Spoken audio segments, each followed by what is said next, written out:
Hi, hello, welcome all to the new video.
ഇത്രയും ഈ ഒരു സോങ് ഇത്രയും നിങ്ങളെല്ലാവരും വിചാരിക്കുക, എല്ലാവരും യൂട്യൂബിൽ പോയി മാക്സിമം കാണുക, ഷെയർ ചെയ്യുക, സപ്പോർട്ട് ചെയ്യുക, കമൻറ്റ് അടിക്കുക. അതേപോലെ എന്നെ ഇന്ന് ഈ വേദിയിൽ നിർത്തിയ NTV ചാനലിൻ്റെ മാനേജിംഗ് ഡയറക്ടർ മാത്തുക്കുട്ടി സാറിനെയും അവിടെ എന്നെ സഹായിക്കുന്ന വിഷ്ണു, അതേപോലെ എൻ്റെ എല്ലാ ഫ്രണ്ട്സും, അഫ്കോഴ്സ് എൻ്റെ ഹസ്ബൻഡ് ബെറ്റർ ഹാഫ് എൻ്റെ ഹസീമിനും ഞാൻ ഒരുപാട് നന്ദി പറയുകയാണ്.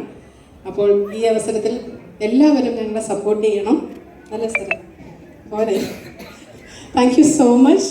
ഈ ഒരു മ്യൂസിക്കൽ വീഡിയോ ഏറ്റെടുത്തതിന് എല്ലാവർക്കും സന്തോഷം. അതേപോലെ മാർഗം തന്നെയായിരുന്നു സ്കൂളുകൾക്ക് നാടകം പഠിപ്പിക്കാൻ പോകുമ്പോൾ.